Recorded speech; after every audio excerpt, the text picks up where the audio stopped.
শীতকাল মানেই ত্বক প্রচণ্ড পরিমাণে রুক্ষ হয়ে যায়। অনেক কিছু ব্যবহার করার ফলেও ত্বকের মধ্যে সেই উজ্জ্বলতা থাকে না। তাই ভাবলাম আজকে তোমাদের সঙ্গে একটা রেমেডি শেয়ার করি, যেটা ব্যবহার করলে এই শীতকালে তোমাদের ত্বকের মধ্যে থেকে সমস্ত রকমের কালো দাগছোপ দূর হয়ে ত্বকের মধ্যে কিন্তু একটা গ্লোয়িং ভাব থাকবে। তার জন্য পুরো ভিডিওটা তোমাদের প্রথম থেকে শেষ অবধি দেখতে হবে। আর তার আগে বলবো, এখনও পর্যন্ত যারা চ্যানেলটিকে সাবস্ক্রাইব করেনি তারা চ্যানেলটিকে অবশ্যই সাবস্ক্রাইব করে রেখো। তো চলো বন্ধুরা, আর বেশি না কথা বলে ঝটপট করে আজকের রেমেডিটা দেখে না।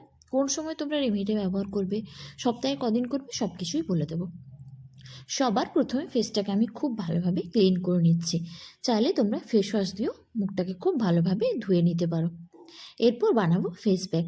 তার জন্য সবার প্রথমে নিয়ে নিচ্ছি হাফ চামচ মতো গুঁড়ো বেসন।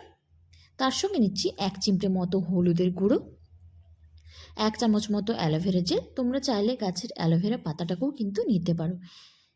এর সঙ্গে নিয়ে নেব পরিমাণ মতো গোলাপ জল। তারপরে এই সবকটা উপকরণকে খুব ভালোভাবে মিশিয়ে নেব। হলুদ আমাদের ত্বকের রঙকে উজ্জ্বল করতে সাহায্য করে, অ্যালোভেরা আমাদের ত্বকের রুক্ষ ভাবকে কাটিয়ে তোলে। তারপরে এই সবকটা উপকরণকে খুব ভালোভাবে মিশিয়ে নিলেই কিন্তু ফেস প্যাকটা রেডি হয়ে যাবে। এরপর এটাকে মুখের মধ্যে লাগিয়ে 15 থেকে 20 মিনিট রেখে দেবো।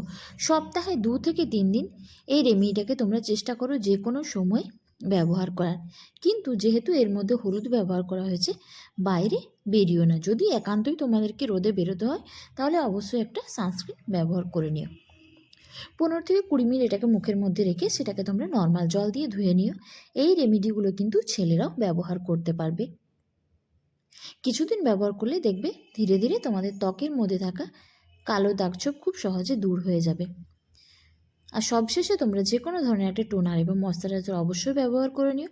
টোনারের জন্য ব্যবহার করেছি রোজ ওয়াটার, আর ময়শ্চারাইজারের জন্য আমি এটা বাড়িতে বানিয়েছি। তোমরা আমার রিলসগুলো দেখলে বুঝতে পারবে আমি এটা কিভাবে বাড়িতে বানিয়েছি।